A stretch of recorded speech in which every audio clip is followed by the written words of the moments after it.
The prison wall was 12 feet high. Armed guards patrolled every corner, their rifles gleaming under the South African moonlight.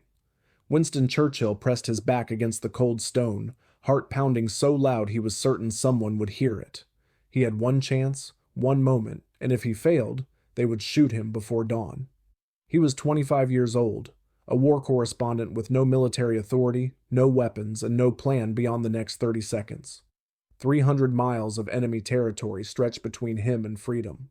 Every farmer, every soldier, every civilian in the Boer Republic had seen his face on wanted posters. 25 pounds for his capture, dead or alive. But Winston Churchill had made a decision. He would rather die running than rot in a prison cell. What happened over the next 25 days would transform a reckless young journalist into a national hero and set him on a path that would one day save the world. To understand what happened that December night in 1899, you need to go back 27 days. November 15th, 1899. The South African sun was brutal, pressing down on the armored train as it crawled through the Natal countryside. Churchill sat in one of the forward cars, notebook in hand, scribbling observations for the Morning Post back in London. He wasn't supposed to be there. War correspondents didn't ride armored trains into combat zones. But Churchill had never been good at following rules. The train carried 150 British soldiers, a small naval gun, and enough confidence to be dangerous. They were on a reconnaissance mission, pushing into territory the Boers controlled. Everyone knew it was risky. Nobody expected what came next. The first shell hit without warning. Churchill felt the car lurch violently beneath him. Metal screamed against metal. Soldiers tumbled over each other as the train derailed, cars jackknifing across the tracks. Through the chaos, Churchill saw them, hundreds of Boer commandos emerging. From the hills, rifles raised, pouring fire into the stricken train. "Get down!" someone shouted. "Get down!" But Churchill didn't get down. He ran forward through the smoke and the bullets, toward the engine. The locomotive was still intact, still running.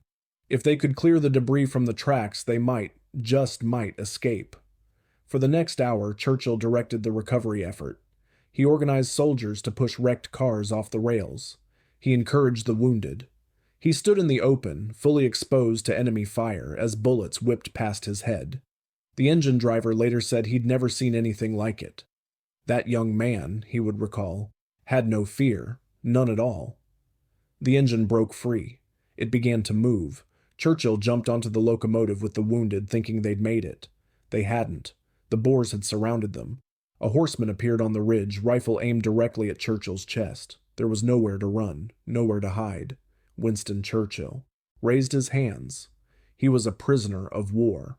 The state's model school in Pretoria had been converted into a prison camp. It wasn't a dungeon.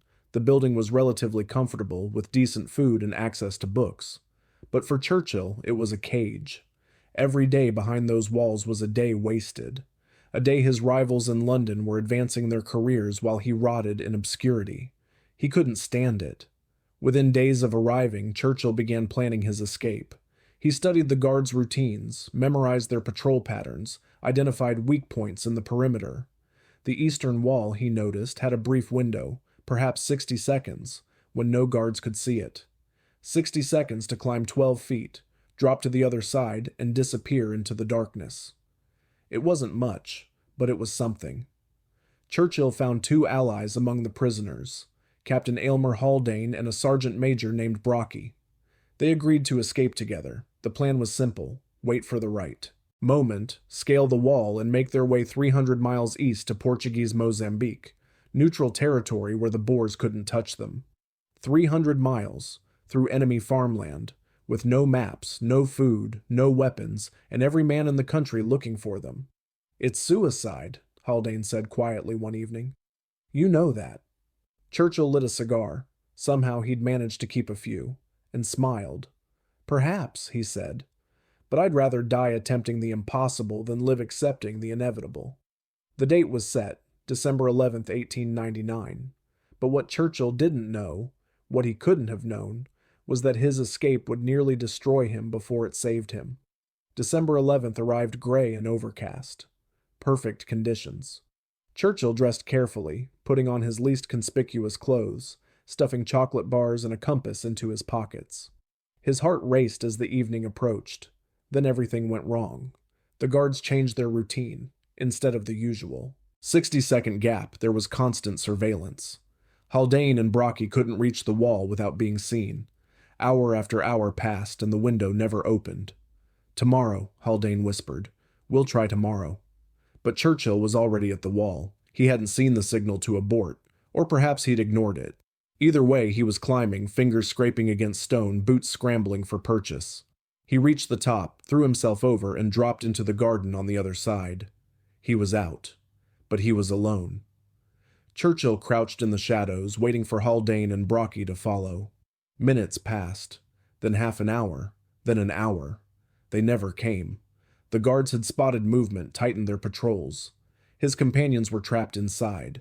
Winston Churchill stood in the darkness of Pretoria, the capital of the enemy nation, completely alone. He had no map, no food beyond a few chocolate bars, no weapon. He spoke no Afrikaans, no Dutch. He didn't even know which direction to walk. For a moment, just a moment, he considered going back. Climbing the wall, returning to his cell, pretending nothing had happened. Then he thought of his father.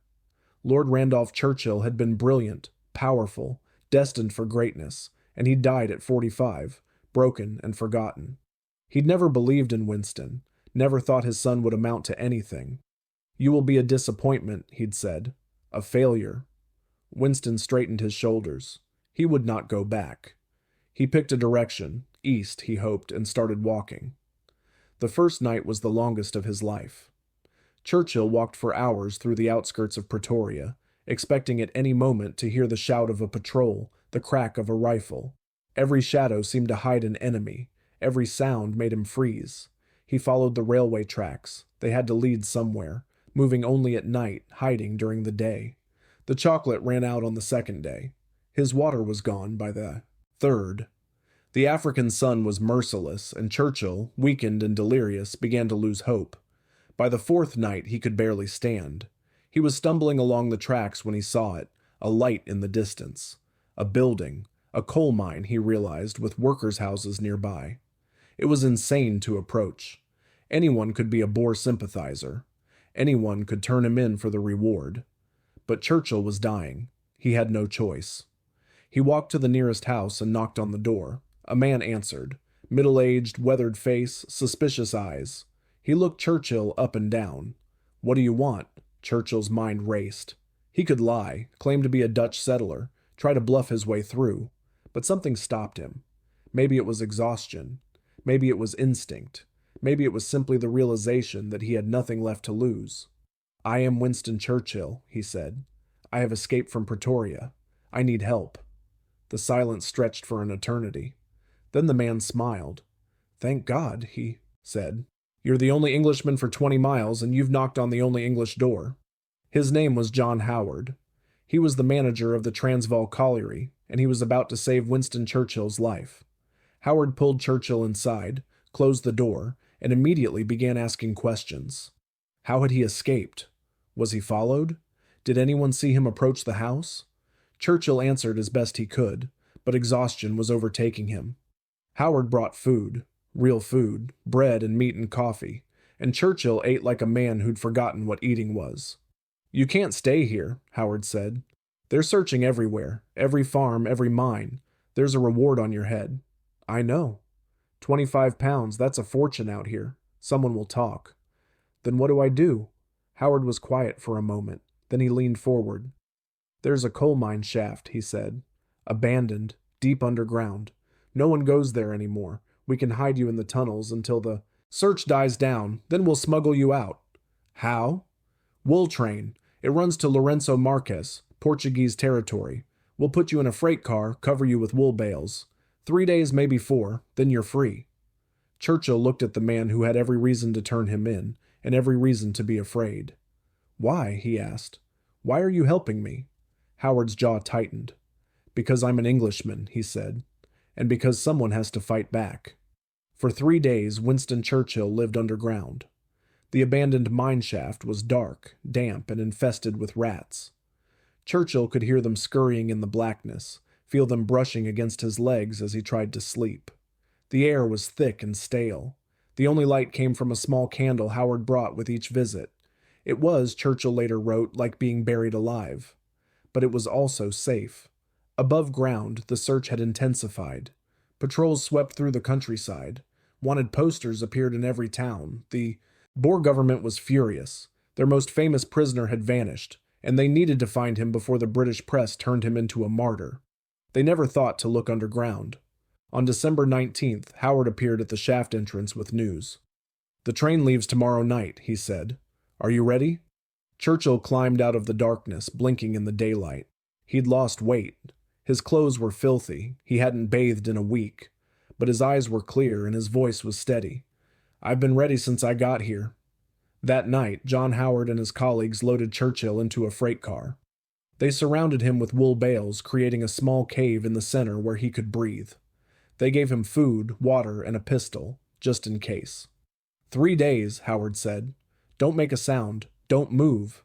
When the train stops in Lourenço Marques, wait until dark, then get out and find the British consulate." Churchill gripped Howard's hand. "I won't forget this," he said. "I won't forget you." Howard smiled. "Just win the bloody war. That's thanks enough." The doors closed. The train began to move, and Winston Churchill, buried in wool, began the final leg of his journey to freedom. 3 days in a freight car. Churchill lay in absolute darkness, the wool pressing against him from every side. The train lurched and swayed, stopping at stations where he could hear voices, Dutch voices, Boer voices, just feet away from his hiding place. Each stop was agony, each inspection a potential death sentence. On the second day, the train halted for hours. Churchill heard boots on the platform, voices arguing, doors being opened. They were searching the cars, one by one, moving closer. He reached for the pistol Howard had given him. The footsteps stopped outside his car. The door rattled. Churchill held his breath. Then, miraculously, the searchers moved on. The door never opened.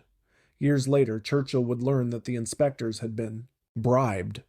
Howard had thought of everything. On the morning of December 21st, 1899, the train crossed into Portuguese territory. Churchill waited until nightfall, then pushed his way out of the wool bales. He dropped from the freight car onto the platform of Lourenço Marques, covered in dust and sweat, looking like a vagrant. He didn't care. He was free. The British consulate was in an uproar. When Churchill walked through the doors, the staff didn't recognize him at first. He was thin, filthy, and wild-eyed. Nothing like the photographs in the newspapers. But when he spoke, when he gave his name, the consul nearly collapsed. "My God," he said, "we thought you were dead." Within hours, the news had spread across the British Empire. Churchill escapes. Boers humiliated. Correspondent survives. 300-mile journey through enemy territory. The story was irresistible. A young Englishman, captured by the enemy, escaping against impossible odds, surviving through courage and luck and the kindness of strangers. The newspapers couldn't print it fast enough. Churchill's name was on every front page in London, in New York, in Sydney. He had left South Africa as a journalist. He returned as a hero. But the aftermath was not just celebration. It was transformation. Layer 1, that same week. Churchill didn't go home, not yet. Instead, he rejoined the British forces in South Africa, this time as a lieutenant in the South African Light Horse. He fought in the relief of Ladysmith, rode with the cavalry into Pretoria, the same city where he'd been imprisoned, and was among the first British soldiers to liberate the prisoners at the state's model school. He walked back through the gates where he'd climbed the wall. The guards who'd watched him were gone, replaced by British troops. The other prisoners cheered when they saw him. "Churchill," they shouted. "You mad bastard!" He smiled, lit a cigar, and said nothing. Some things didn't need words. Layer 2, 1 year later, in October 1900, Winston Churchill was elected to Parliament. He was 25 years old, the same age his father had been when he'd entered politics. The escape had made him famous, his speeches made him powerful. He stood in the House of Commons for the first time, looked out at the faces watching him, and felt the weight of destiny settling on his shoulders. His father had said he would amount to nothing. His father had been wrong. Layer 3, 40 years later. In May 1940, Winston Churchill became Prime Minister of Great Britain. France was falling. The Nazi army was sweeping across Europe. Britain stood alone against the greatest military machine in history. Churchill walked into the cabinet room on his first day in office and saw the fear in his colleagues' eyes. They were thinking of surrender, of negotiation, of finding some way to survive the coming storm. Churchill thought of a wall in Pretoria, of a coal mine, of a freight train in the darkness. He had escaped impossible odds before. He would do it again. "We shall never surrender," he told them. Never. John Howard died in 1940, just months after Churchill became Prime Minister. He never asked for recognition, never sought reward for what he'd done that December night in 1899. But Churchill never forgot. Every year until Howard's death, he sent a Christmas card to the man who'd saved his life. The last one read simply, "With eternal gratitude, Winston." Some men are born to greatness. Others climb a 12-foot wall in the darkness and walk 300 miles through enemy territory to find it. Winston Churchill was 25 years old when he knocked on John Howard's door. He had no power, no position, no guarantee of survival. All he had was the absolute refusal to accept defeat. It was enough. It would always be enough. That was the night the legend began. That was Winston Churchill.